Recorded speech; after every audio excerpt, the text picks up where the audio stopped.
धन्यवाद, धन्यवाद, धन्यवाद। Thank you Lord, thank you Lord. सर्वशक्तिमान पिता परमेश्वर, हम आपका हृदय से धन्यवाद करते हैं और धन्यवाद के साथ आपके समीप आते हैं। एक ही निवेदन करते प्रभु कि पवित्र आत्मा के द्वारा हम सब लोगों का मार्गदर्शन कीजिए ताकि हम उस सत्य की ओर बढ़ें जिसके द्वारा हम स्वतंत्रता प्राप्त करते हैं, पापों की गुलामी से स्वतंत्रता प्राप्त करते हैं और स्वतंत्र होकर परमेश्वर की महिमा के लिए जीवन व्यतीत करते हैं और जीवन में पवित्र आत्मा के फलों के प्रकटीकरण के द्वारा परमेश्वर की महिमा हम सबके जीवनों से प्रकट हो, ताकि प्रभु आपकी इच्छा और योजना के अनुसार हम सबका जीवन आपकी महिमा के योग्य बने और सारी महिमा आपको मिले। प्रभु, हम आपका धन्यवाद करते हैं आपके पवित्र वचनों के लिए जो प्रतिदिन हमें उचित समय पर प्राप्त होते हैं। प्रभु, हम इन वचनों का आदर करते हैं, इन वचनों को अपने हृदय में संचय करते हैं और इन वचनों पर हमेशा मनन करते हैं, ताकि प्रभु हमारा मन किसी और बात में फंसने ना पाए, बल्कि हम आपके वचन के द्वारा जो हमारे मन में संचय होता है, हमारे विचार आपके वचनों के आधार पर हों और हम सब का जीवन आपकी महिमा से भरा हो। आपकी महिमा हो, यीशु मसीह के नाम से मांगते हैं, आमीन। सबको जय मसीह की। हम परमेश्वर का बहुत धन्यवाद करते हैं क्योंकि वो अद्भुत, अनुग्रहकारी और दयालु परमेश्वर है।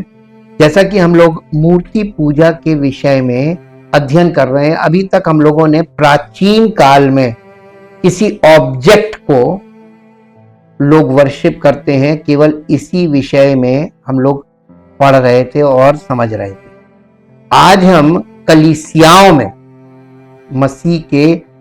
मसीह का अंगीकार करने वाले लोग कितने प्रकार से आइडल वर्शिप करते हैं, मूर्ति पूजा करते हैं, उसके ऊपर हम लोग आज अध्ययन करेंगे, ताकि हमें ये पता चले कि कलीसियाओं में किस किस रूप में मूर्ति पूजा अभी भी चल रही है। मूर्ति वास्तव में कोई ऐसी चीज नहीं है कि जिसमें कोई जान हो या जिसमें कुछ ऐसा हो जिससे डरने की जरूरत है या जिससे परहेज करने की जरूरत है, ऐसा कुछ नहीं है। परमेश्वर के वचन से मेरे साथ निकालिए, पौलुस कलीसिया को शिक्षा दे रहा था। पहला कुरिन्थियों उसका 8 अध्याय निकालिए, पहला कुरिन्थियों और उसका 8 अध्याय।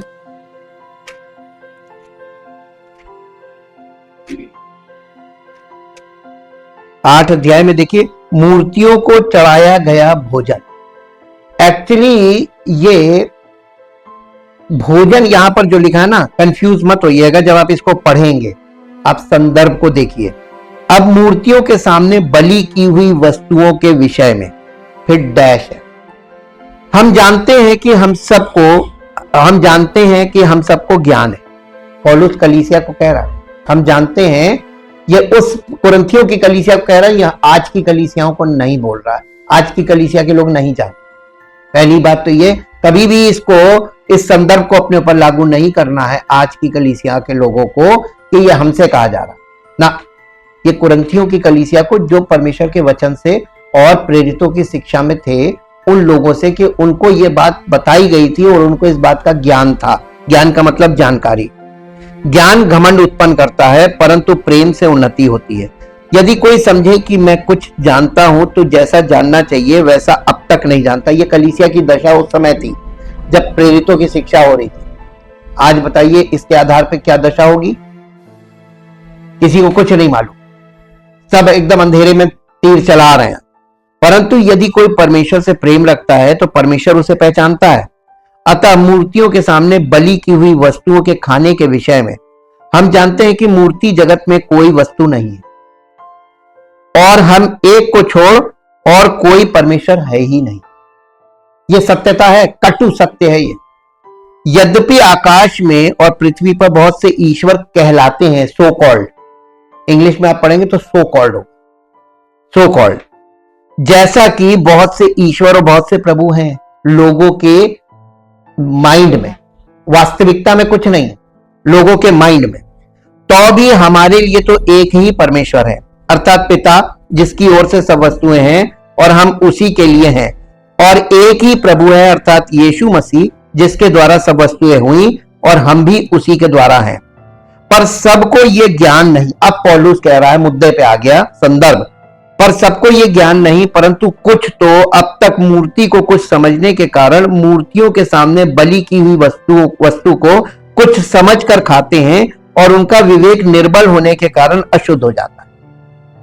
यानी जो लोग मूर्तियों के सामने, ये एक्चुअली आज के हिसाब से जो मूर्तियों को प्रसाद चढ़ाया जाता है, ये उसकी बात नहीं हो रही है।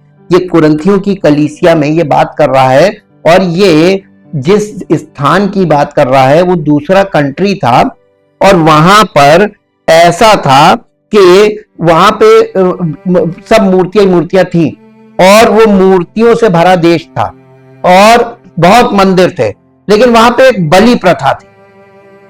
मूर्तियों के लिए जानवर बलि किया जाता, और वो बलि किया हुआ जानवर वहां पर उनका वहां मंदिर में उसका भोजन पकता था, और मंदिर में जो लोग होते थे वो खाते थे, और उसके बाद जो मांस बच जाता था वो बाजार में बिकता था। उस सिटी में, उस कंट्री में यही मांस बिकता था, बलि किया हुआ मांस। अब पौलुस के सामने लोगों ने ये प्रश्न रखा कि ये बलि किया हुआ, ये मसीही लोग थे जिनके सामने कठिन प्रश्न आ गया कि ये बलि किया हुआ मांस हमें खाना चाहिए कि नहीं। ये था मसला। उस पे पौलुस उनको शिक्षा दे रहा है, और ये बता रहा है कि भोजन हमें परमेश्वर के निकट नहीं पहुंचाता। अब यीशु मसीह ने क्या कहा था भोजन के विषय में? जो कुछ मनुष्य के मुंह में जाता है, पेट में पड़ता है, मल से निकल जाता है, वो मनुष्य को अशुद्ध नहीं करता। पौलुस उसी आधार पे बता रहा है, भोजन मनुष्य को परमेश्वर के निकट नहीं पहुंचाता। यदि हम ना खाएं तो हमारी कुछ हानि नहीं, और यदि खाएं तो कुछ लाभ नहीं। परंतु सावधान, ऐसा ना हो कि तुम्हारी यह स्वतंत्रता कहीं निर्बलों के लिए ठोकर का कारण हो जाए। क्योंकि यदि कोई तुझ ज्ञानी को मूर्ति के मंदिर में भोजन करते देखे और वो निर्बल जन हो, तो क्या उसके विवेक को मूर्ति के सामने बलि की हुई वस्तु खाने का साहस ना हो जाएगा? यानी हमको मान लीजिए ये सच्चाई मालूम है, हमें ज्ञान है कि मूर्ति कुछ नहीं है, उसके सामने जो ये भोजन है ये भोजन वस्तु है, और हम जाकर वहां पे बैठ के खाने लगे, तो जो नया विश्वासी होगा वो हमारे जीवन से ठोकर खाए। तो प्रॉब्लम खाना खाने में नहीं, भोजन करने में नहीं है। प्रॉब्लम है कि गलत स्थान पर बैठकर आप भोजन कर रहे हैं, जो एक विश्वासी के लिए ठोकर का कारण बनती है। और ये जो ठोकर वो खाएगा, अरे इनको देखो ये तो खा रहा है, और वो भी फिर खाएगा, तो उससे क्या होगा कि उसको ठोकर लगेगी और इसके जिम्मेदार हम हों। और मसीह में अगर मेरे एक भोजन के चक्कर में किसी मसीह को, निर्बल विश्वासी को अगर ठोकर लगती, तो हम मसीह के दोषी हो। यह मुद्दा है। इस रीति से तेरे ज्ञान के कारण वो निर्बल भाई जिसके लिए मसीह मरा नष्ट हो जाएगा, और इस प्रकार भाइयों के विरुद्ध अपराध करने से और उनके निर्बल विवेक को चोट पहुंचाने से तुम मसीह के विरुद्ध अपराध करते हो। अब मुद्दा समझ में आया? और पौलुस ने यह भी बताया कि आप जो कुछ मार्केट में बिकता है, उन लोगों को यह बताया था कि तुम बाजार में जो कुछ बिकता है तुम उसको मोल लेकर आते, तुम खाओ। ये मत पूछो ये क्या है, कहां से आया, कैसे आया, क्योंकि आप वहां की छोड़ दीजिए। आज भी जब आप मीट लेने जाते हैं तो मीट काटने वाला अपना प्रार्थना करके अपना जो कलमा बोल के उसको काटता है। तो एक तरीके से तो कहिए तो वो भी वही। और आप इस तरीके से देखेंगे तो आप किसी भी दुकान से अनाज भी लेते हैं तो वो सवेरे अपना पूजा पाठ करता है, उसके बाद ही तो बेचता है। तो इस तरीके से तो आप कुछ भी नहीं खा पाएंगे। ये आपके विवेक का प्रश्न है कि भोजन वस्तु आप मोल लेके खा रहे हैं, बस इससे मतलब रखिए, एक खरीदी हुई वस्तु। तो पौलुस की ये शिक्षा थी। बड़े निर्बल लोग थे, एकदम बिगिनर्स थे, और उनके सामने ये सब चीजें हैं, क्योंकि अन्य जाति से सब आ रहे थे कलीसिया में, तो उनके सामने ये प्रश्न आ रहे थे। ये नैतिकता के प्रश्न नहीं है, ये प्रश्न उनके मन में थे। और ये मालूम है, इस तरीके के जो प्रश्न होते हैं ये आपको कंफ्यूज करते हैं और आप भ्रमित हो जाते हैं इन बातों से। भोजन को लेकर कभी भ्रमित मत होइए। आप खरीद कर जो ला रहे हैं वो आप खा रहे हैं और आपने उसको पे करके खा रहे हैं, ठीक है, और फिर पका के खा रहे हैं। तो पक्के, और फिर परमेश्वर के वचन में लिखा है कि जब तुम परमेश्वर का धन्यवाद करते हो भोजन पे तो वो शुद्ध है। ये सब बातों को हमेशा दिमाग में रखें।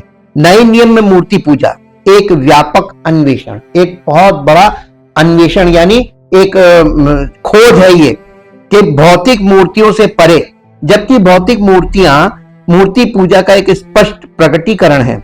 मसीही शिक्षाएं इस बात पर जोर देती है कि मूर्ति पूजा किसी भी चीज तक फैली हुई है जो हमारे जीवन में ईश्वर से ऊपर है। यानी आपके जीवन में कोई भी चीज ईश्वर से ऊपर है, वो मूर्ति पूजा है। आपके माइंड में क्या चीज ईश्वर से ऊपर है? आप देखिए, जब परमेश्वर की उपस्थिति में आने की बारी होती है तो इंसान के एक्सक्यूजेस जो होते हैं वहां पर बहुत ध्यान दीजिएगा। आप उपस्थिति में नहीं हमको वहां शादी में जाना, तो परमेश्वर से ऊपर क्या चीज हो गई? आपने परमेश्वर का स्थान छोड़ दिया, शादी। प्राथमिकता आप जिस चीज को देंगे वही मूर्ति है। और ये दिमाग में, ये आपके जीवन में, हर जगह। और आज तो मैंने न्यूज में सुना कि डिजिटल डीमंस, अब तो यानी डीमंस भी डिजिटली काम कर रहे हैं। तो ये तो बहुत खतरनाक युग की शुरुआत हो गई है। मूर्ति पूजा किसी भी चीज तक फैली हुई जो हमारे जीवन में ईश्वर से ऊपर है। 10 आज्ञाओं में ईश्वर अपने लोगों को स्पष्ट रूप से आदेश देता है कि उसके सामने किसी अन्य देवता को ना रखें या मूर्ति ना बनाएं और उनकी पूजा ना करें। यह अंश मूर्ति पूजा को समझने की नींव रखता है, ये फाउंडेशनल पार्ट है, क्योंकि ऐसी कोई भी चीज जो ईश्वर से ऊपर है, तुम उनके सामने झुकना या उनकी पूजा नहीं करना। भौतिक मूर्तियों और हमारे जीवन में ईश्वर की जगह लेने वाली किसी भी चीज का जिक्र करते हुए, मेरे साथ निकाल लीजिए निर्गमन की पुस्तक, उसका 20 अध्याय 3, 4, 5, 3 पद पढ़ेंगे, 3, 4, 5। तो मुझे छोड़ दूसरों को, यानी दूसरा कोई भी हो सकता है, दूसरों को ईश्वर करके ना मानना। तू अपने लिए कोई मूर्ति खोद कर ना बनाना। अब मूर्ति अलग चीज है, प्रतिमा अलग चीज है। प्रतिमा क्या है? किसी का स्वरूप, वो आपके मन में, आपके मन में किसी का स्वरूप बैठा, आप उसी को ईश्वर मान, ईश्वर से ज्यादा उसको मान। ईश्वर को आपने नीचे कर दिया, उसको ऊपर कर दिया। स्वरूप जी, जो आकाश में या पृथ्वी पर या पृथ्वी के जल में है, तो उनको दंडवत ना करना। दंडवत को इंग्लिश में पढ़ेंगे तो वर्शिप ना करना, और ना उनकी उपासना करना, क्योंकि मैं तेरा परमेश्वर यहोवा जलन रखने वाला परमेश्वर हूं, और जो मुझसे बैर रखते हैं उनके बेटों, पोतों, परपोतों को भी पितरों का दंड दिया करता हूं। देखिए कितनी दूर तक जाता, एक व्यक्ति करेगा और ये आपकी पुश्तों में चला जाएगा, इसका इफेक्ट। परमेश्वर इतना चिढ़ता है इस चीज से। अब आप देखिए कि अब्राहम, इज़हाक और याकूब, 3 पीढ़ी के बाद अब्राहम के वंशज ये करने लगे, तो इसका नतीजा क्या हुआ? 400 साल गुलामी में छोड़ दिया परमेश्वर, उनसे बात ही नहीं। जाओ अब तुम कुचल जाओ। ये है परमेश्वर का। 3 पीढ़ियां उसने रगड़ दी, बेटों, पोतों और परपोतों तक, और ये इजरायली मिस्र में फंस गए। नतीजा क्या था? ये क्यों हुआ था? मूर्ति पूजा। इजरायली क्यों फंसे थे? मूर्ति पूजा। एक सिमिलैरिटी आपको बताते हैं। पुराना नियम पूरा जो है वो यहूदी और गैर यहूदी, जिसे आप अन्य जाति कह सकते हैं, और नए नियम में भी वही है, मसीही और गैर मसीही, यानी अन्य जाति। वो अन्य जाति जो मसीह में आ गए वो मसीही कहलाते हैं। अब वो अन्य जाति नहीं है, लेकिन जो अन्य जाति कलीसिया से जुड़े नहीं हैं, संसार में है, वो गैर मसीही कहलाते हैं। तो देखिए आप दोनों जगह वही चीज है, दोनों पार्ट में, और दोनों पार्ट में न्याय हो रहा है। वहां पे भी उसने नहीं छोड़ा तो यहां भी नहीं छोड़े, बिल्कुल एग्जैक्ट चीज। बाइबल एकदम स्पष्ट है, पुराने नियम से नए नियम तक। अब यहां पर इसको इंग्लिश में पढ़ दीजिए, 20 अध्याय और उसका 3, 4, 5 पद इंग्लिश में। You shall have no other god before और बिसाइड मी, यानी मेरे आगे और मेरे बगल में।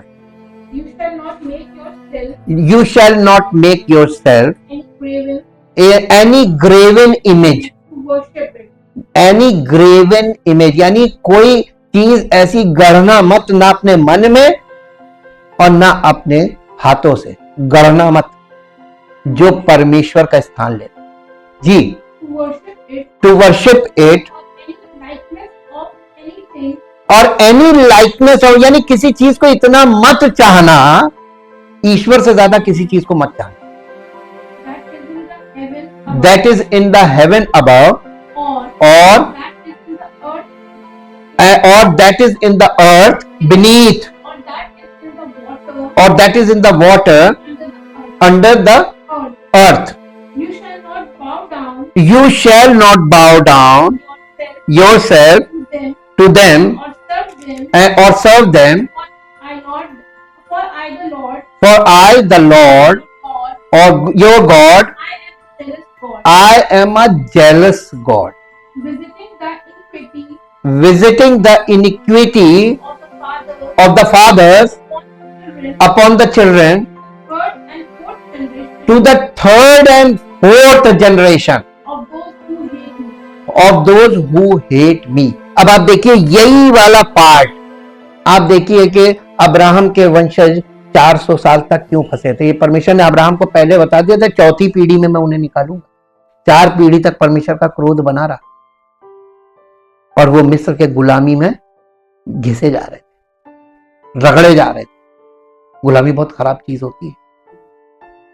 क्या आप चाहते हैं कि आपको परमेश्वर आपकी पाप की गुलामी में ऐसी दशा में छोड़ दे जहां आप रगड़ते रह जाएं, कोई छुड़ाने वाला ना हो? ये पहला पॉइंट है, और ये बहुत मेजर पॉइंट है। यहां पर बड़ा सतर्क रहना, क्योंकि आपके मन में पता नहीं क्या चीज है जो इतनी आपको मोह ले कि ईश्वर को आप नीचे कर। वो आपके बच्चे भी हो सकते हैं, आपकी संपत्ति हो सकती है, आपका धन हो सकता है, आपकी नौकरी हो सकती है, कोई भी चीज हो सकती है, एनीथिंग।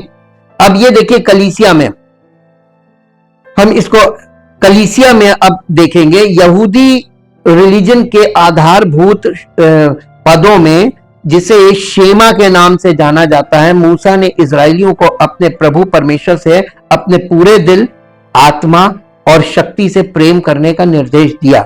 ये पद परमेश्वर के प्रति अनन्य भक्ति पर जोर देता है, जिसका अर्थ है कि जो कुछ भी इस भक्ति के लिए प्रतिस्पर्धा करता है वो मूर्ति पूजा है। इस पद को निकाल लीजिए, व्यवस्था विवरण अध्याय 6 और उसका 5 पद। व्यवस्था विवरण इंग्लिश में भी निकालिएगा, व्यवस्था विवरण अध्याय 6 और उसका 5 पद। तू अपने परमेश्वर यहोवा से अपने सारे मन और अपने सारे जीव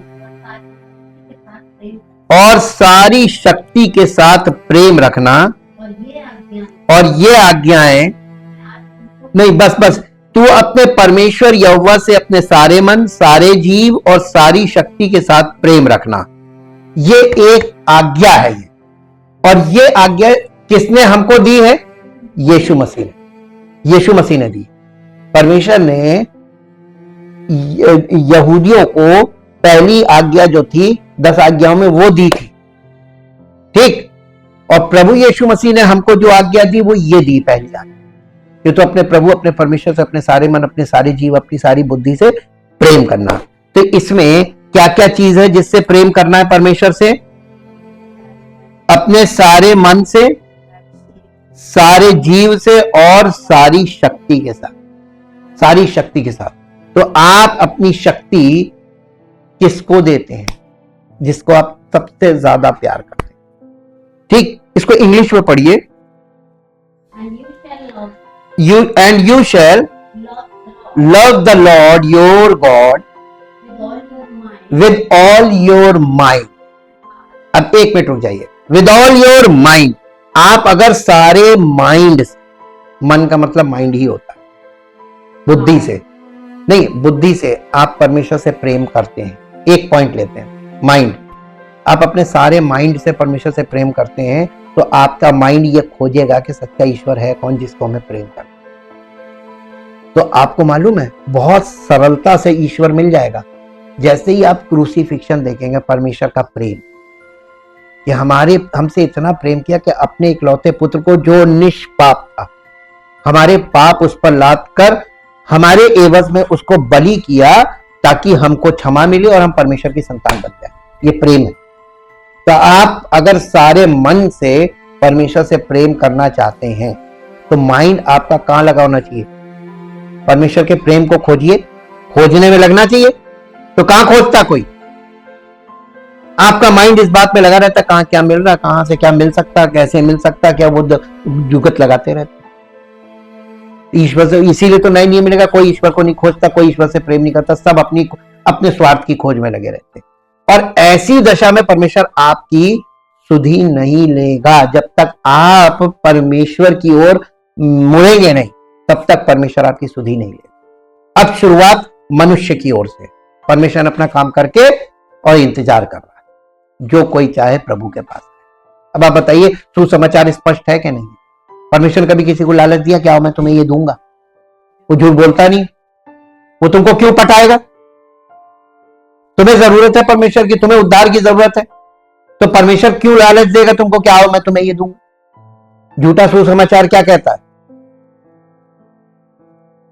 कभी नहीं सुना? झूठी शिक्षा लोग कलीसियाओं में लोगों को घसीट घसीट के लालच देकर ही तो ला रहे हैं। देना चाहिए? नहीं। परमेश्वर क्यों लालच देगा आपको? आपको ईश्वर की जरूरत होनी चाहिए। जब आपको होगी, जब आपको प्यास लगेगी तब आपको पानी मिलेगा, तब पानी की वैल्यू आपको मालूम चलेगी। जब आपको भूख लगेगी, आपको भोजन मिलेगा, तब आपको भोजन की वैल्यू पता चलेगी। वैसे ही ईश्वर है। जब आपको ईश्वर के प्रति भूख और प्यास जागेगी ना, तब आपको उसकी वैल्यू मिलेगी, तब आपको उसका प्रेम पता चलेगा। ऐसे किसी ने आपको बहका दिया और आप आ गए और आकर नंबर बढ़ा लिया, और आपने उस भीड़ में शामिल होकर परमेश्वर की निंदा कर दी। अगर आप वचन के अनुसार, क्योंकि आपने वचन सुना लेकिन उसको एक्सेप्ट नहीं किया, आप अपना जीवन जीते रहे वैसे, तो परमेश्वर का क्रोध आएगा ना। परमेश्वर का क्रोध एकदम रियल क्रोध है, वास्तविक क्रोध है, वो ऐसा नहीं है। अब इसको पढ़िए, mind, all your mind and heart, अपने पूरे संपूर्ण दिल से आप परमेश्वर से प्रेम अगर करेंगे तो आपके दिल में हर समय परमेश्वर के प्रति ये रहेगा कि हे प्रभु मैं कब कैसे आ जाऊं, मैं आपकी उपस्थिति में आना चाहता हूं। जी, and with your entire being, अपने संपूर्ण अस्तित्व से परमेश्वर से प्रेम करना। And with all your might, अपनी सारी शक्ति से भी परमेश्वर से प्रेम करना। हमारी कोई शक्ति नहीं, अगर हम ईश्वर से प्रेम नहीं करते हैं ना तो हमारे पास कोई शक्ति नहीं। हमारी शक्ति हमारा ईश्वर है, हमारी भक्ति नहीं है। और संसार में क्या मालूम है, ये आजकल तो आप देखिए तो लोगों ने एक सेल्फ राइचियसनेस को एक प्रदर्शन का विषय बना दिया कि जो जितना प्रदर्शित कर ले गया वो उतना बड़ा भक्त। जबकि आरंभ में आप प्राचीन काल में जाकर स्टडी करके देखिए तो ऐसा था नहीं। ये प्रदर्शन का युग आ, आजकल तो बच्चे कुछ खा रहे हैं फोटो खींच के, प्रदर्शन जरूर करना कि हम क्या कर रहे हैं, क्या कहां है, क्या कर, ये कहां से ये चीज आ गई? दिखावा करना, दूसरों को ढिंडोरा पीटना, देखो हम ये हैं, यहां हैं, ये कर रहे हैं। ये प्रदर्शन है, परफॉर्मेंस। इसमें बिल्कुल ये काम नहीं करना चाहिए। ये भी एक प्रकार की मूर्ति पूजा ही है, आइडल वर्शिप, क्योंकि आपको ये अच्छी लग रही है।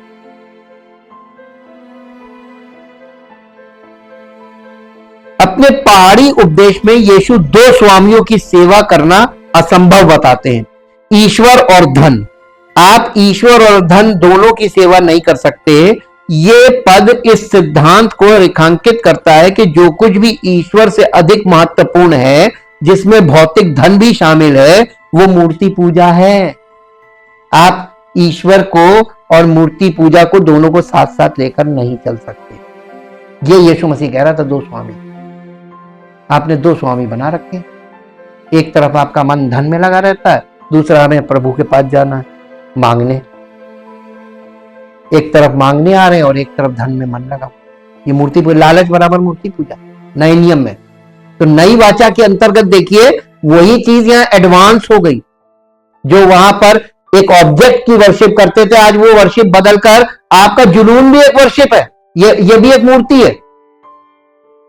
कोई व्यक्ति दो स्वामियों की सेवा नहीं कर सकता। या तो तुम एक से घृणा करोगे और दूसरे से प्रेम करोगे, या एक के प्रति समर्पित रहोगे और दूसरे को तुच्छ जानोगे। तुम परमेश्वर और धन दोनों की सेवा नहीं कर सकते।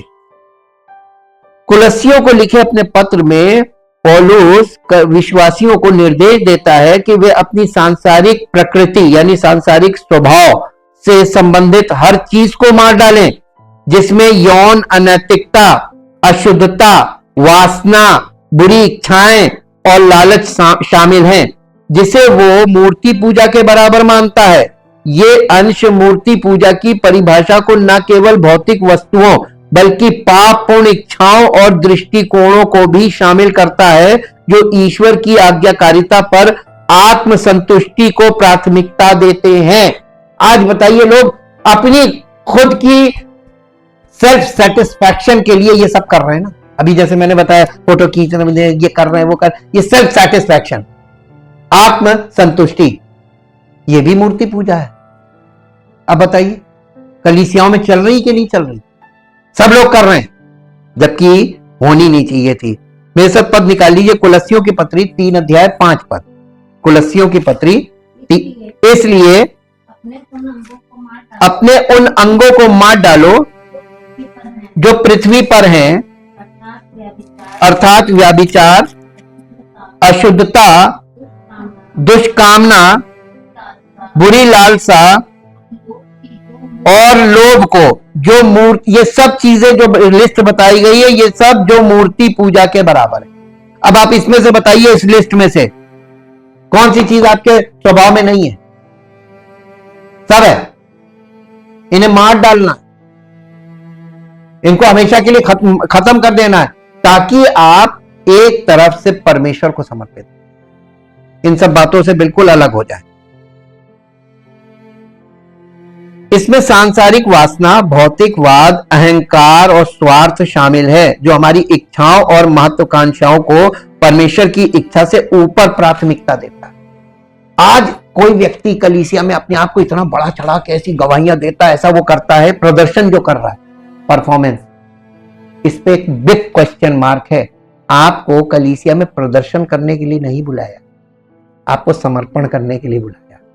समर्पण कोई नहीं कर रहा, आज सब स्टेज पर खड़े होकर प्रदर्शन कर रहे हैं।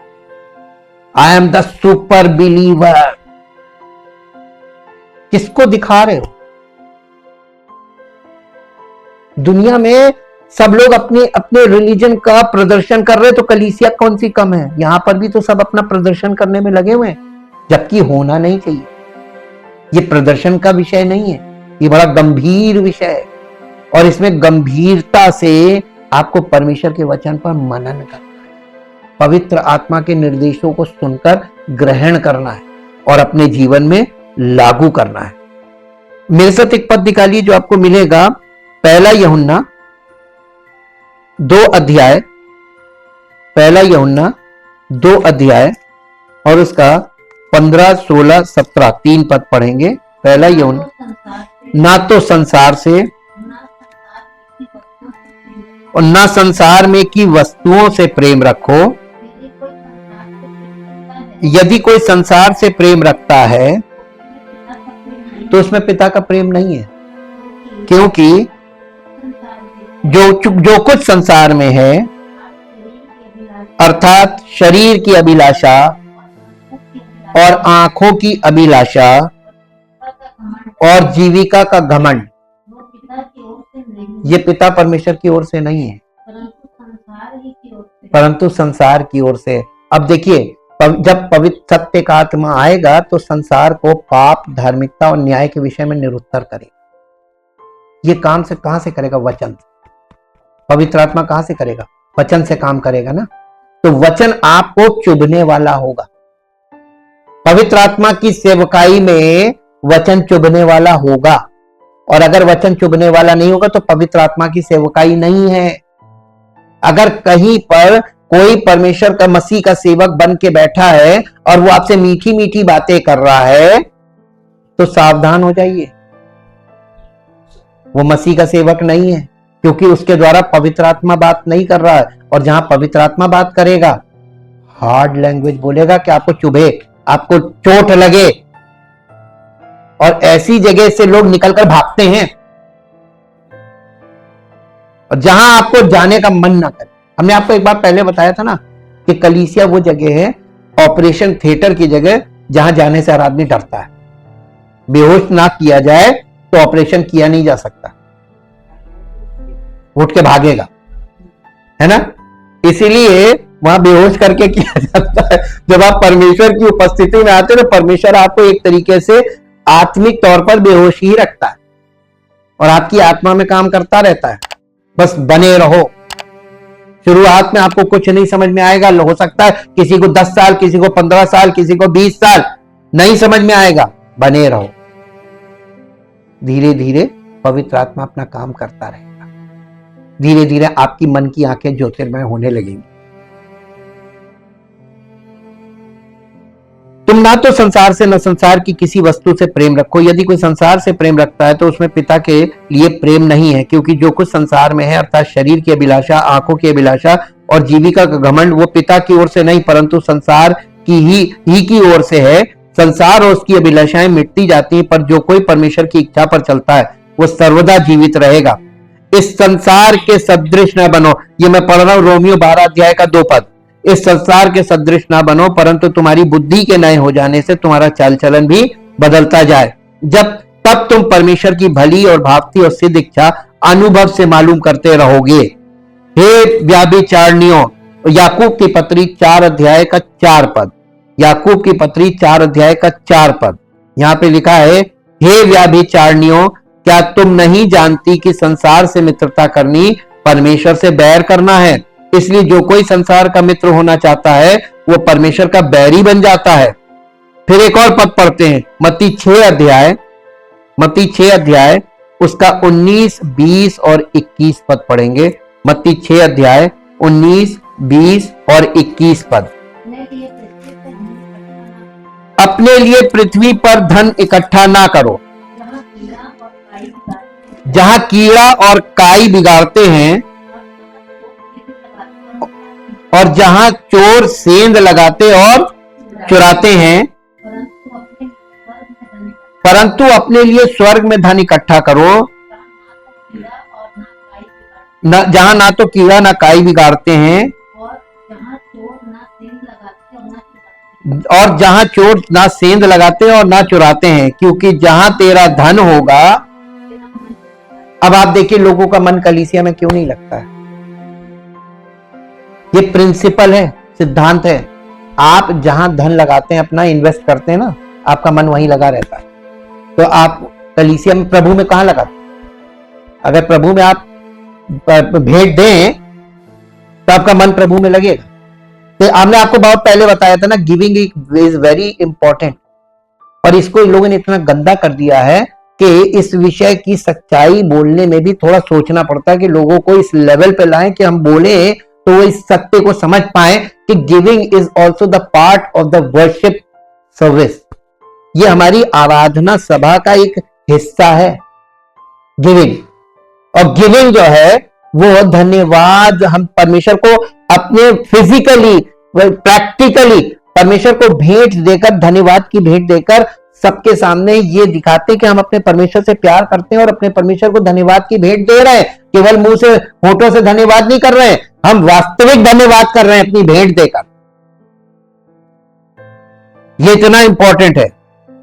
अब आप देखिए इस चीज के विषय में, जब आप देखते हैं यीशु मसीह की शिक्षाओं में, चेलों के साथ वो गया मंदिर में जहां लोग भेंट दे रहे थे, और उसमें एक स्त्री थी जो विधवा थी और उसके पास केवल चांदी के 2 सिक्के थे, वो उसकी कुल जीविका थी।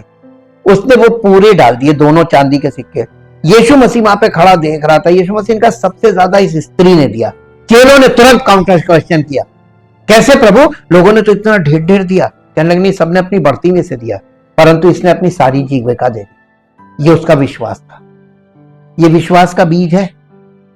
जो भेंट हम देते हैं ये आपके विश्वास का बीज है, और अगर आप विश्वास का बीज बढ़ता है इसका मतलब आपका विश्वास बढ़ रहा है। भेंट बढ़ रही तो विश्वास बढ़ रहा है, भेंट घट रही विश्वास घट रहा है, और भेंट बंद विश्वास खत्म। ये बैरोमीटर है, यही सब परमेश्वर आपको पूरा स्टडी करता रहता है। ये परमेश्वर की आत्मा का स्थान है और वो ये सब चीजें उसको देख लेता है। आध्यात्मिक परिणाम क्या होते हैं? जिस प्रकार मूर्ति पूजा आध्यात्मिक पतन की ओर ले जाती है, उसी प्रकार सांसारिक इच्छाओं में लिप्त रहना हमें ईश्वर से दूर कर देता है तथा हमारे आध्यात्मिक विकास में बाधा डालता है। इसीलिए कहा गया, तुम ना तो संसार से न संसार की किसी वस्तु से प्रेम रखो। यदि कोई संसार से प्रेम रखता है तो उसमें पिता के लिए प्रेम नहीं है, क्योंकि जो कुछ संसार में अर्थात शरीर की अभिलाषा, आंखों की अभिलाषा और जीविका का घमंड, वो पिता की ओर से नहीं परंतु संसार ही की ओर से है। संसार और उसकी अभिलाषाएं मिटती जाती हैं, पर जो कोई परमेश्वर की इच्छा पर चलता है वो सर्वदा जीवित रहेगा। इस बात पर जोर देता है, ये अंश इस बात पर जोर देता है कि दुनिया और उसकी इच्छाओं के प्रति प्रेम, जिसमें भौतिक संपत्ति, वासना और अभिमान शामिल है, ईश्वर के प्रति प्रेम के साथ असंगत है। ईश्वर के बजाय सांसारिक इच्छाओं को प्राथमिकता देकर व्यक्ति एक प्रकार की मूर्ति पूजा में लिप्त हो जाता है। ये अभिलाषाएं जो है ना, लस्ट, अनियंत्रित इच्छाएं, उसी को अभिलाषा बोलते हैं। ये इसमें, और ये एक ऐसी चीज है, और जैसा कि वो पुराने नियम में हम देखते हैं कि उन्होंने जब परमेश्वर से कहा था कि परमेश्वर ने हमको पानी पिला दिया, हमको मन्ना दे दिया, क्या वो हमें मांस खिला सकता है? तो उन्होंने कहा, परमेश्वर ने गुस्सा हुआ, लेकिन परमेश्वर का चलो बच्चे हैं मांग रहे हैं दे दें। परमेश्वर ने उनको इतना दिया कि वो खाकर अति तृप्त हुए, लिखा है। और उसके बाद लिखा है, और उनकी लालसा बनी रही, यही अभिलाषा, उनकी कामना बनी और ये अभिलाषा है, लस्ट, यानी कभी संतुष्ट नहीं होता। आप परमेश्वर ने जो आपको दिया है उसमें संतुष्ट हो जाएंगे ना, तो पहली चीज आपके शरीर में और आपके मानसिक रोग, शारीरिक रोग आपके पास से चले जाएंगे। रोग मुक्त होने का ये सबसे बेस्ट तरीका है, संतुष्टि। और संतुष्टि के लिए बहुत ढेर नहीं चाहिए होता, थोड़े में संतुष्ट। प्रभु धन्यवाद, आज आपने हमको सब कुछ, हमारी आवश्यकता पूरी की, और हमारा विश्वास है कि आप कल भी हमको देंगे। जानवर उस पर निर्भर रहते हैं, केवल मनुष्य को छोड़, सारी सृष्टि उस पर निर्भर है, केवल मनुष्य को छोड़। और सबसे ज्यादा पीड़ित कौन है? मनुष्य। क्योंकि मनुष्य अपनी बुद्धि जो है वो परमेश्वर के आगे लगाकर तिगड़म लगाता है ना, और परमेश्वर कहता है कि कोई युक्ति, कोई बुद्धि, कोई समझ परमेश्वर के आगे टिकेगी नहीं, करके देख लो। ये एक खुली छूट है, चैलेंज है ये। ईश्वर के प्रति प्रेम के साथ असंगत, ईश्वर के बजाय सांसारिक इच्छाओं को प्राथमिकता देकर व्यक्ति एक प्रकार की मूर्ति पूजा में लिप्त हो जाता है। फिलिपियों की पत्री 3 अध्याय उसका 19 पद पढ़िए। फिलिपियों की पत्री 3 अध्याय का 19 पद, यहां पौलुस क्या कह रहा है?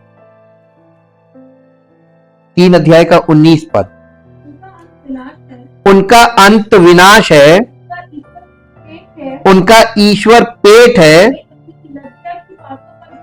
हाँ, इसको 17 पद से पढ़िए, थोड़ा क्लियर हो जाएगा। हे भाइयों, तुम सब मिलकर, पौलुस फिलिपियों की कलीसिया से कह रहा है कि हे भाइयों, तुम सब मिलकर मेरी सी चाल चलो और उन्हें पहचान रखो जो इस रीति पर चलते हैं जिसका उदाहरण तुम हम में पाते हो, क्योंकि बहुत से ऐसी चाल चलते हैं जिनकी चर्चा मैंने तुमसे बार बार की है, और अब भी रो रो कर कहता हूं कि वे अपनी चाल चलन से मसीह के क्रूस के बैरी हैं। ये कलीसियाओं में है, ये पौलुस बाहर की बात नहीं कर रहा संसार की, ये कलीसियाओं की बात कर रहा है। उनका अंत विनाश है और उनका ईश्वर पेट है, और वे अपनी लज्जा की बातों पर घमंड करते हैं और पृथ्वी की वस्तुओं पर मन लगाए रहते हैं। देखिए, कलीसियाओं में यह हालत है, शारीरिक चीजों में और जमीनी चीजों में मन लगाए रहते हैं, ये मिल जाए, ये मिल जाए, ये ले। चर्चा भी ऐसे ही आपस में करते रहते। तुमने कौन सी कार ली? हम तो ये वाली लेने जा रहे हैं। तुमसे कौन सा mॉडल का फोन लिया? हर समय आप देखिए यही चर्चा चल रही। कहां मसीह? उद्धार प्राप्त एक भी नहीं। दूसरे वर्जन में हिंदी में लिखा, उनका भाग्य विनाश है, उनका ईश्वर उनका पेट है और उनका गौरव उनकी लज्जा पर है, उनका मन पृथ्वी की वस्तुओं पर लगा रहता है। ये मूर्ति पूजा नहीं तो और क्या है? मन कहां लगा? जिस चीज में आपका मन लगा है तो आप उसी की पूजा कर रहे हैं। पौलुस यहां उन लोगों का वर्णन करते हैं जिनका ध्यान केवल सांसारिक इच्छाओं और सुखों पर है। अपनी भूख और सांसारिक गतिविधियों को अपनी प्राथमिकता बनाकर वे इन इच्छाओं को अपने ईश्वर के दर्जे तक बढ़ा देते हैं, जो मूर्ति पूजा की विस्तृत परिभाषा को दर्शाता है। अब ये जो मूर्ति पूजा हो रही है कलीसियाओं में, आपकी इच्छा बढ़ती जा रही, इच्छा बढ़ती जा रही, और दे प्रभु, और दे प्रभु, और दे। और सब इसीलिए तो प्रार्थनाएं काहे की कर, मांगने की। क्यों मांग रहे? जबकि यीशु मसीह ने कहा था कि तुम्हारा स्वर्गीय पिता जानता है कि तुम्हें किन किन चीजों की जरूरत है। तुम पहले उसके राज्य धर्म की खोज करो, बाकी चीजें तुम्हें आपसे आप मिलेंगी। मांगने को बोला था कि आपसे आप मिलेंगी।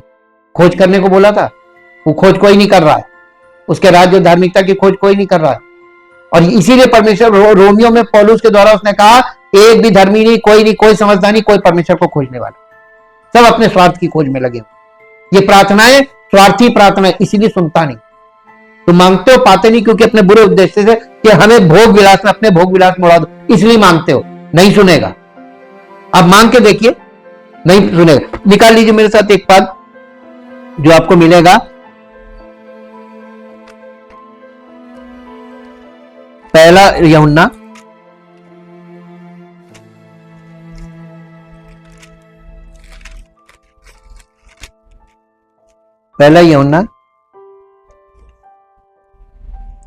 उसका अध्याय 5 और उसका 14-15 पद पढ़ दीजिए।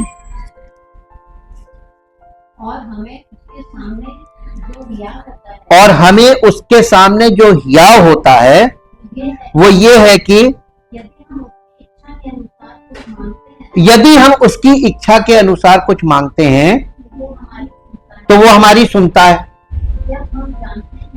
जब हम जानते हैं कि जो कुछ हम मांगते हैं वो हमारी सुनता है, तो ये भी जानते हैं कि जो कुछ हमने मांगा उससे मांगा वो पाया है। यानी आप उसकी इच्छा के अनुसार मांगेंगे तो सुनेगा, और आप अपनी इच्छा से मांगेंगे नहीं, वो भी हम दे देते हैं आपको, वो भी ले लीजिए कि आप अपनी इच्छा से मांगेंगे तो आपको मिलेगा नहीं, क्योंकि उसने इसमें कहा है कि तुम मांगते हो पाते नहीं, क्योंकि तुम बुरे उद्देश्य से मांगते हो कि अपने भोग विलास में उड़ा दो, और इसलिए तुमको मिलता नहीं। याकूब की पत्री 4 अध्याय में आ जाइए, अभी हम लोग जहां पढ़ा था।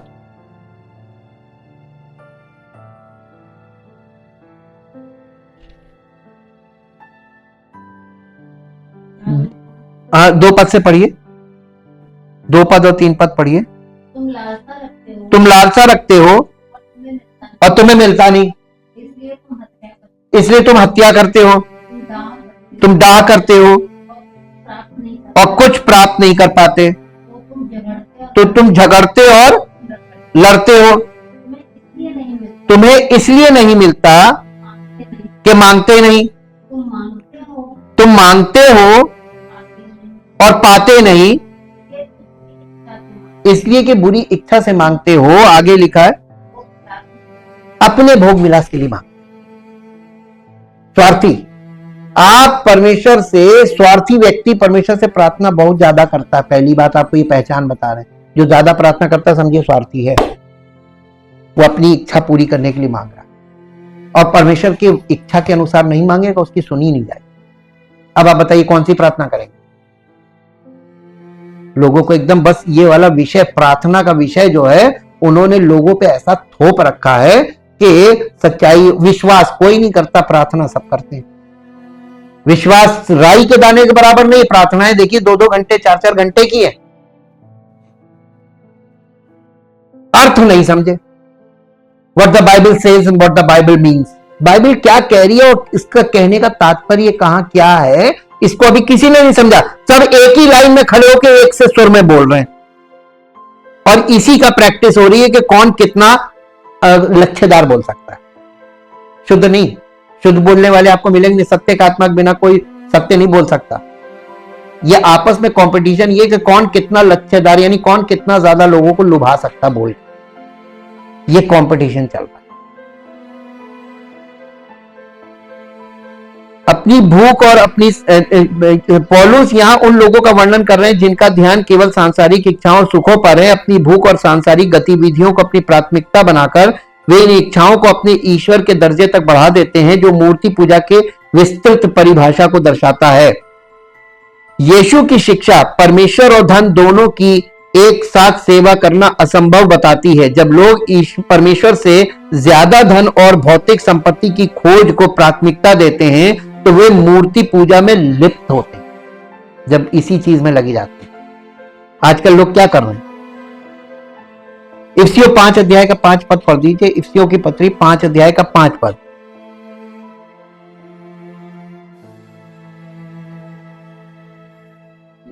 क्योंकि तुम ये जानते हो कि पौलुस इफिसियों की कलीसिया से कह रहा है, फिर हम आपको बता रहे हैं इसको अपने ऊपर लागू मत कीजिएगा। ये इफिसियों की कलीसिया से बोल रहा है, क्योंकि तुम ये बात जानते हो कि किसी व्याभिचारी, अशुद्ध या लोभी मनुष्य की, ये देखिए कौन कौन है? व्याभिचारी, अशुद्ध और लोभी मनुष्य जो मूर्ति पूजक के बराबर है, मसीह और परमेश्वर के राज्य में कोई मिरास एंट्री नहीं, घुस ही नहीं सकता। अब बताइए कितने छांटे जाएं तो कितने मिलेंगे मसीह? दुर्लभ है।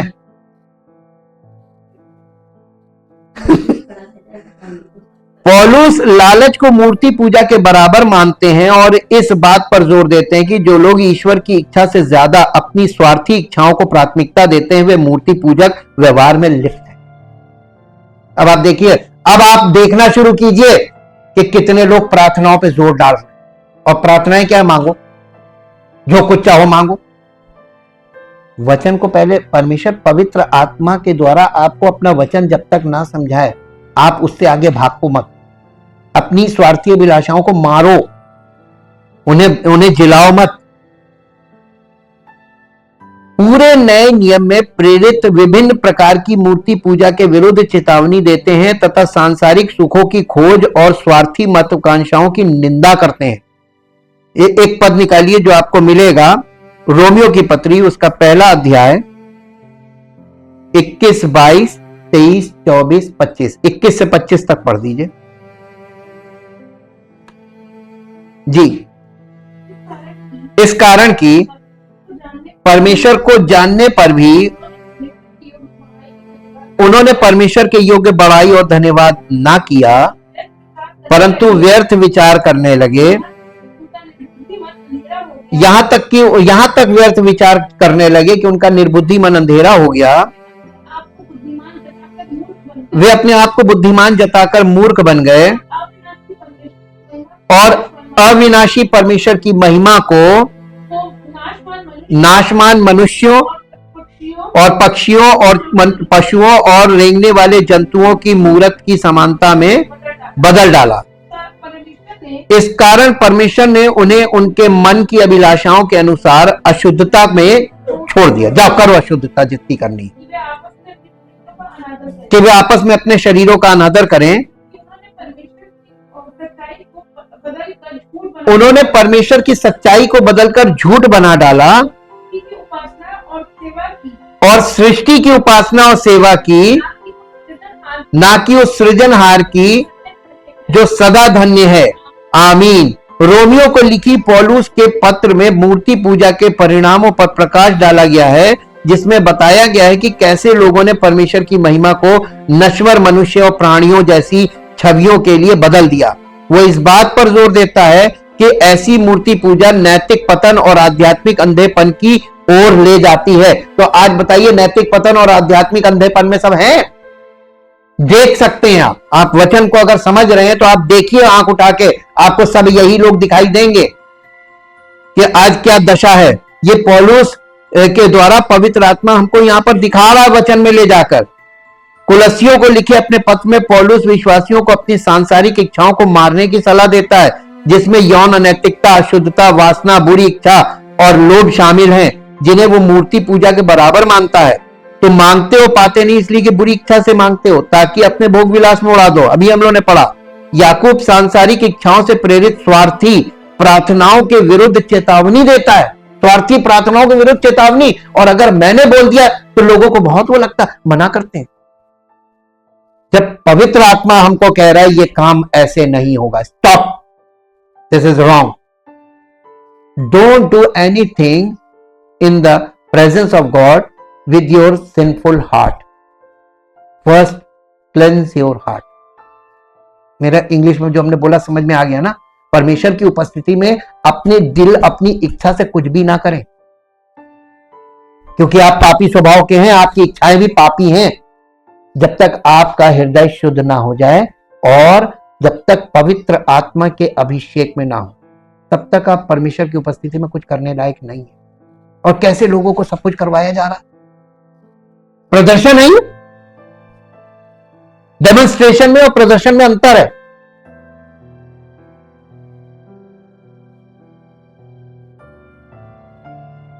तथा परमेश्वर की इच्छा के अनुरूप होने के बजाय अपनी वासनाओं को पूरा करने के लिए गलत प्रार्थना करने की निरर्थकता पर प्रकाश डालता है। पौलुस ने इस विषय में बहुत काम किया। मसीहों को उन लोगों को शिष्य बनाने और मार्गदर्शन देने के लिए बुलाया गया है जो विश्वास में कम प्रबुद्ध है, तथा उन्हें मूर्ति पूजक प्रवृत्तियों को पहचानने और उन पर काबू पाने में उनकी मदद करना। यानी आप पहले शिष्य बनो। शिष्य कोई नहीं बनना मांगता, सब गुरु बन के आते हैं और एकदम आपके ऊपर आके सवार होंगे कि हम तुमसे बड़े। यही तो गलत है। मत्ती रचित सुसमाचार 28 अध्याय 19 और 20 पद पढ़िए।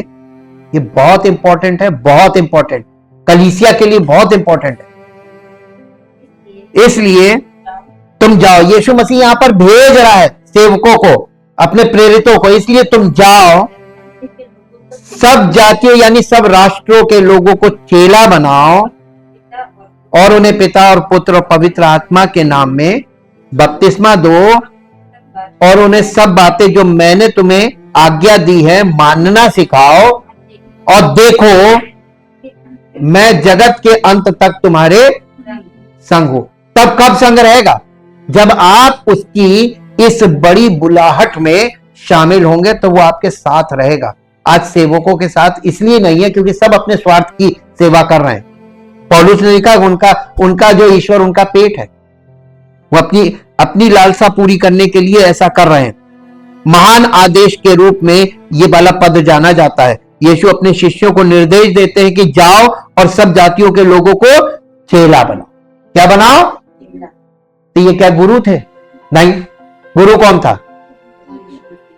गुरु ने ही बोला था कि जाकर चेला बनाओ अपने चेलों से, और चेलों को चेला बनाना था, और चेले को उनके चेले, फिर उनके चेले, फिर उनके।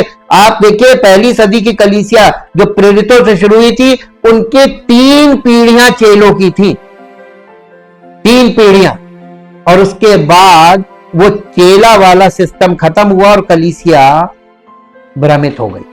आज कलीसिया का जो स्वरूप दिख रहा है ये नहीं था पहली सदी की कलीसिया। वहां पर चेले थे, चेलों के चेले, चेलों के चेले, जिन्हें अर्ली चर्च फादर्स कहा जाता है। प्रेरितों के जो चेले थे उनकी 3 पीढ़ियां थी, वो अर्ली चर्च फादर्स कहलाती। उन लोगों ने जो चेलों से शिक्षा पाई थी उसी के आधार पर उन्होंने अपना अंगीकार लिखा हुआ है। उनके नोट्स हैं अभी भी।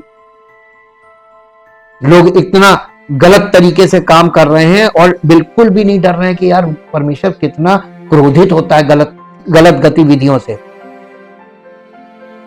और उन्हें पिता और पुत्र और पवित्र आत्मा के नाम में बपतिस्मा दो और उन्हें सब बातें जो मैंने तुम्हें आज्ञा दी मानना सिखाओ। ये अंश विश्वासियों का पोषण करने और उन्हें मसीह की शिक्षाओं का पालन करने के लिए सिखाने में शिष्यत्व की भूमिका पर जोर देता है, जिसमें मूर्ति पूजा को पहचानना और उस पर विजय प्राप्त करना शामिल है। इसीलिए शिक्षा दी जाती है। जो जो बातें तूने गवाहों के सामने पढ़ दीजिए।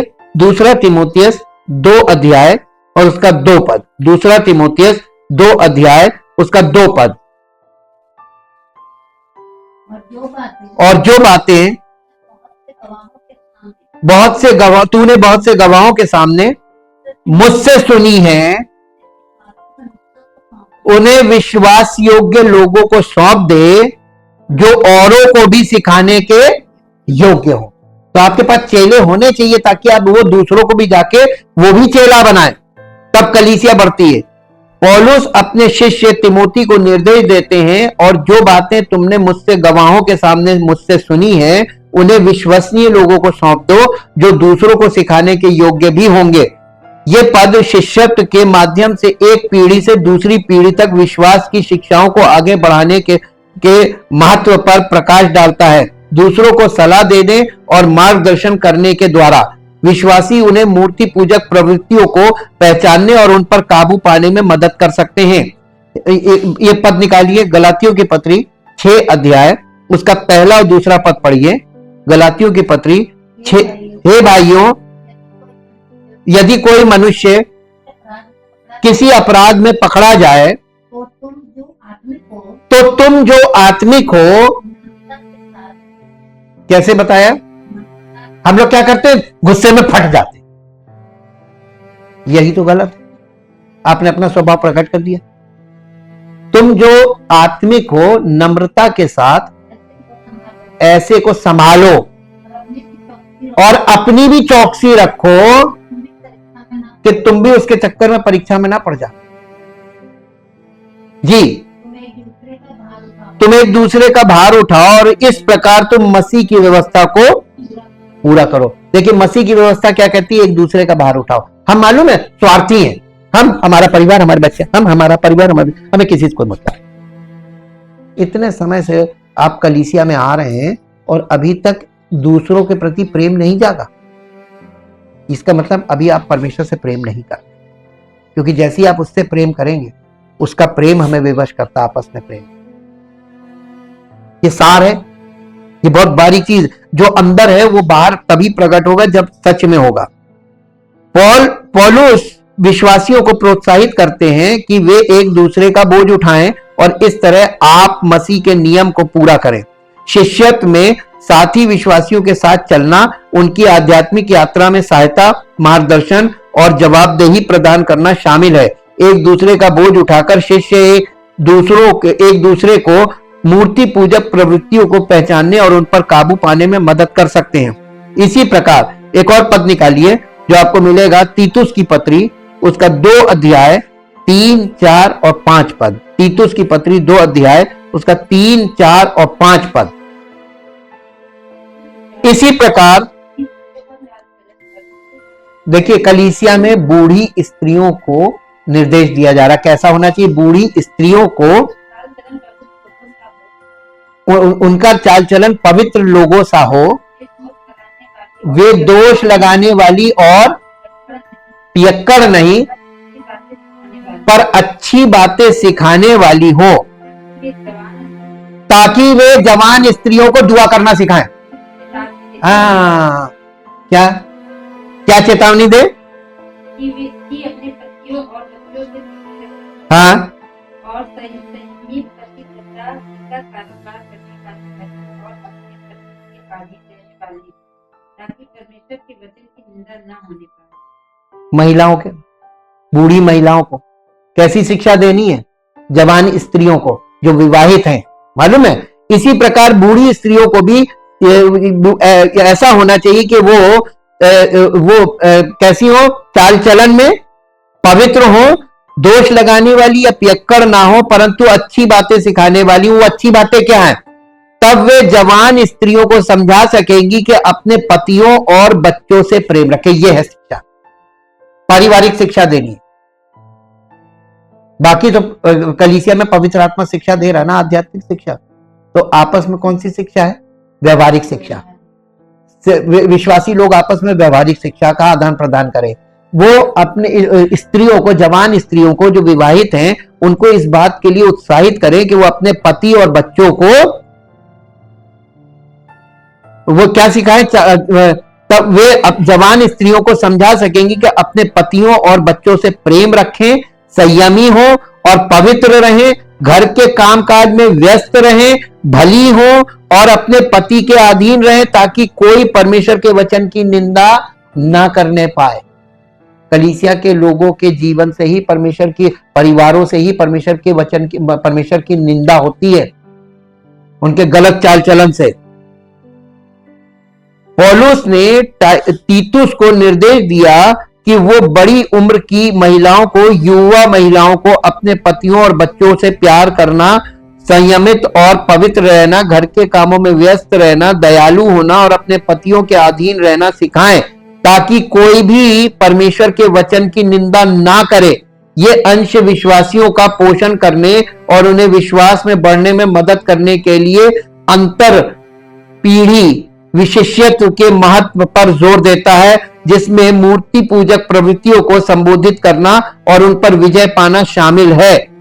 परमेश्वर की इच्छा पर केंद्रित जीवन का उदाहरण प्रस्तुत करके और सांसारिक गतिविधियों की अपेक्षा आध्यात्मिक विकास को प्राथमिकता देकर विश्वासी दूसरों को भी ऐसा ही करने के लिए प्रेरित कर सकते हैं। बाइबल की सच्चाई पर आधारित शिक्षा और प्रोत्साहन के माध्यम से विश्वासी दूसरों को परमेश्वर की इच्छा को समझने और उसके साथ एक गहरा रिश्ता विकसित करने में मदद कर सकते हैं। एक पद पढ़ दीजिए, पहला कुरिन्थियों 11 अध्याय और उसका पहला पद। पहला कुरिन्थियों 11 अध्याय और उसका पहला पद। तुम मेरी सी चाल चलो जैसा, देखिए पौलुस ने कुरिन्थियों की कलीसिया के सामने अपने आप को चैलेंज में डाल दिया। उसने कहा मेरे उदाहरण का अनुसरण करो जैसे मैं मसीह के उदाहरण का अनुसरण करता हूं। पौलुस का उदाहरण कौन था जिसका वो अनुसरण करता था? मसीह। और वो कहने लगा बिंदास होके कि जैसे मैं मसीह का अनुसरण कर रहा हूं तुम मेरे माने चलो जैसे मैं मसीह की माने चल रहा हूं। सीधी सी बात। कोई बोल पाया उसके बाद? इसलिए क्योंकि किसी का समर्पण वैसा नहीं था जैसा पौलुस का और होना चाहिए। पौलुस ने कुरिन्थियों को प्रोत्साहित किया मेरे उदाहरण का अनुसरण करो जैसे मैं मसीह के उदाहरण का अनुसरण करता हूं। यह पौल उदाहरण के द्वारा नेतृत्व करने के महत्व पर जोर देता है। मसीह और उनकी शिक्षाओं पर केंद्रित जीवन जीने से विश्वासी दूसरों को अपनी आध्यात्मिक यात्रा में उनका अनुसरण करने के लिए प्रेरित कर सकते हैं। एक और पद पढ़ दिए, फिलिप्पियों की पत्री उसका 3 अध्याय उसका 17 पद। फिलिप्पियों 3 अध्याय का 17 पद। हे भाइयों और बहनों, 3 अध्याय 17 पद। हे भाइयों तुम सब मिलकर मेरी सी चाल चलो और उन्हें पहचान रखो जो इस रीति पर चलते हैं, यानी पौलुस की रीति पर चलते हैं। हाँ, जिसका उदाहरण तुम हमें पाते हो, प्रेरितों में पाते हो, क्योंकि बहुत से ऐसी चाल चलते हैं जिनकी चर्चा मैंने तुमसे बार बार की है और पर अब भी रो रो कर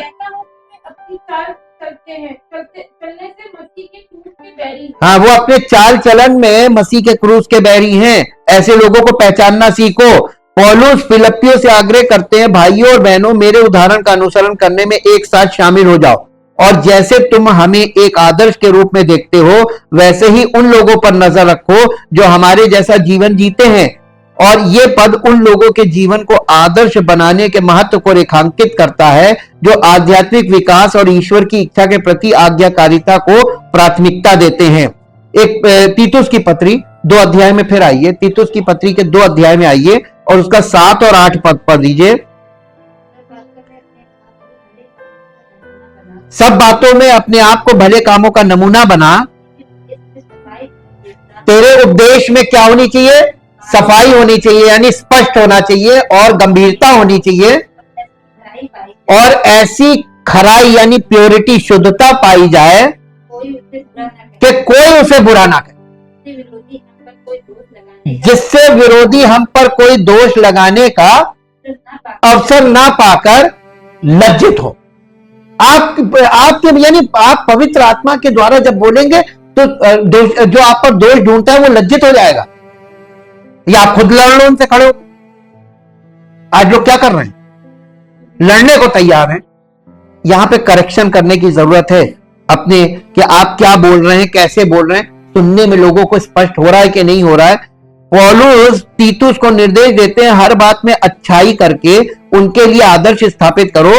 अपनी शिक्षा में ईमानदारी, गंभीरता और वाणी की शुद्धता दिखाओ, जिसकी निंदा नहीं की जा सकती, ताकि जो लोग तुम्हारा विरोध करते हैं वे शर्मिंदा हों, क्योंकि उनके पास हमारे बारे में कहने के लिए कुछ भी बुरा नहीं है।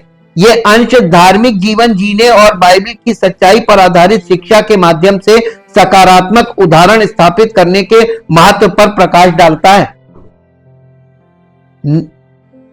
कुरिन्थियों को लिखे अपने पत्र में संत पौलुस ने मसीही आचरण पर अमूल्य मार्गदर्शन प्रदान किया है तथा ऐसे व्यवहार से बचने के महत्व पर बल दिया है जो दूसरों को उनके विश्वास में ठोकर खाने का कारण बन सकते हैं। ठोकरें खाने की, ये अब हम लोग कल ठोकर कैसे खाते हैं, लोग किस बात, कौन सी बात उनको बुरी लग जाती है, किस बात के कारण लोग कलीसिया से चले जाते हैं, कल हम इन पे भी अध्ययन करेंगे, क्योंकि लोगों के मनों में कुछ गहराइयों में ऐसी चीजें होती हैं और जब पवित्र आत्मा वचन के द्वारा उन चीजों को रखता, हमने आपको बताया ना कि जैसे और पतरस पेंतेकुस्त के दिन पतरस पवित्र आत्मा से जब परिपूर्ण हो गया और खड़ा हुआ, तो पवित्र आत्मा के द्वारा जो बोलने को उसको दिया गया वो बोल रहा था, और वहां पे लिखा है और जो लोग थे सुनने वालों के हृदय छिप गए, तालियां नहीं बजी। आज लोग मालूम है वहां जाना पसंद करते हैं जहां वो ताली बजाना था, हृदय छिदने वाली जगह कोई नहीं जाना मांगता है। लेकिन परमेश्वर का वचन हमसे शुद्ध और गंभीर मुद्दों के विषय में बात करता, ताकि हमारे हृदय में शुद्धता पैदा करे। Thank you, thank you, thank you Lord. जीवित और मान समर्थी परमेश्वर, हम आपका हृदय से धन्यवाद करते हैं आपके अद्भुत प्रेम के लिए और उस अनुग्रह के लिए प्रभु जो आप सब पर बनाए रखते हैं जो कलीसिया से जुड़े हैं, ताकि प्रभु आपकी अद्भुत महिमा हर एक के जीवन में प्रकट हो और हर एक के जीवन में इस बात की सच्ची गवाही हो कि प्रभु ने हमको दिया तो है, आपने उसको प्राप्त किया है, लेकिन आपने वो प्रभु की महिमा नहीं की कि ये प्रभु ने हमें दिया है। आपने अन्य स्रोतों पर श्रेय दे दिया कि ऐसे मिला, उनके कारण मिला, ऐसे हुआ, ऐसे हुआ। लेकिन आप जब परमेश्वर से कुछ भी प्राप्त करते हैं उसका श्रेय आप परमेश्वर को देते हैं 100%, तब परमेश्वर की महिमा होती है। अब परमेश्वर आप आत्मिक जीवन में उन्नति करते हैं, उससे आप परमेश्वर की महिमा करने के लिए और आगे बढ़ते हैं और ज्यादा, और परमेश्वर आपके जीवन के हर क्षेत्र में अपनी महिमा प्रकट करना चाहता है।